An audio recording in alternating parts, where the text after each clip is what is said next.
porquê da valorização da herança africana no Brasil. As pessoas estão dizendo que é mimimi, que é lacração, que é vitimismo, mas temos uma reparação a fazer historicamente, né? Quando eu falo nós, é no contexto geral, principalmente o governo, principalmente as instituições públicas.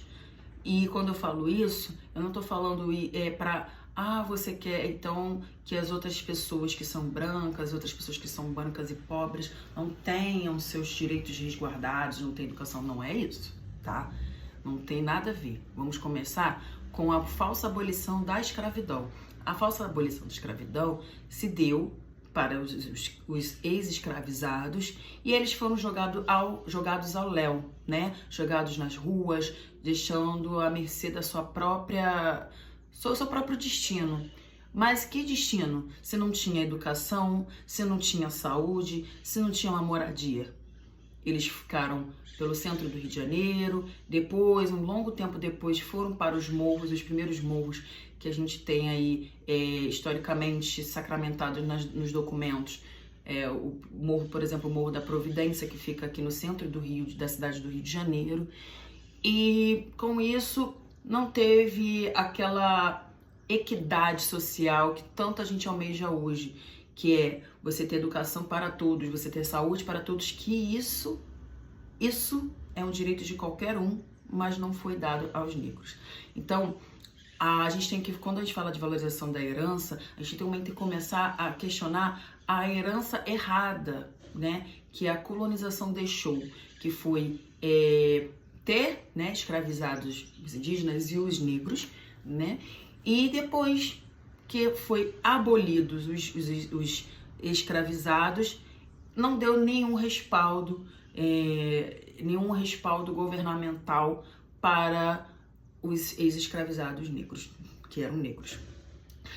Só que as pessoas esquecem que esses mesmos negros é que construíram, né? Construíram uma cidade, construíram um estado, construíram um país junto com os indígenas.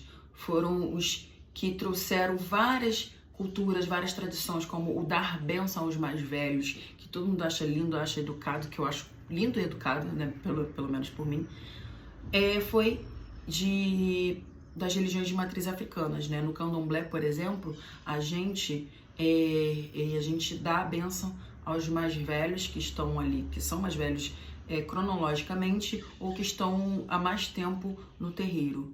E o samba, por exemplo, foi feito a partir das religiões de matriz africana, algumas coisas, né, das religiões de matriz africanas. O empreendedorismo das mulheres negras, o primeiro empreendedorismo de mulher negra no Brasil foram as baianas, vendendo seus acarajés. Também aqui no Rio de Janeiro, o angu, elas faziam os seus angus para aumentar o lucro familiar, vendendo nos cais dos portos, né? E então o empreendedorismo também, os negros, eles foram muito importantes. Como eu posso dizer, o pagode, que depois do samba se derivou o pagode, que é uma palavra que também veio lá das senzalas, que significa festa muito alegre, cheia de comida, e com samba nos morros, né? Que foram derivados nos morros junto com a malandragem, que majoritariamente eram homens negros.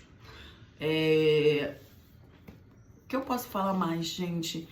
Eu posso falar que quando a gente fala da herança africana no Brasil, a gente não está querendo vitimismo, a gente não quer lacração, a gente está falando sobre a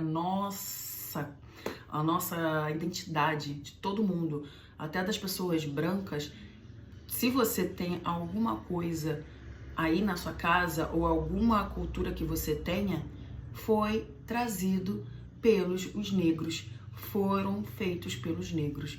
E isso não sou eu, isso não é você, isso está sacramentado nos documentos, mas não é conhecido, não é falado, porque não é ensinado nas escolas, na educação básica, não é passado para outras pessoas, e quando é passado, diz que é vitimismo, que é mimimi, que não quer ouvir, e aí isso a gente entende que ou a pessoa é racista e não quer ouvir, ou a pessoa não está preparada para aquela conversa e querer crescer e entender sobre a sua real identidade.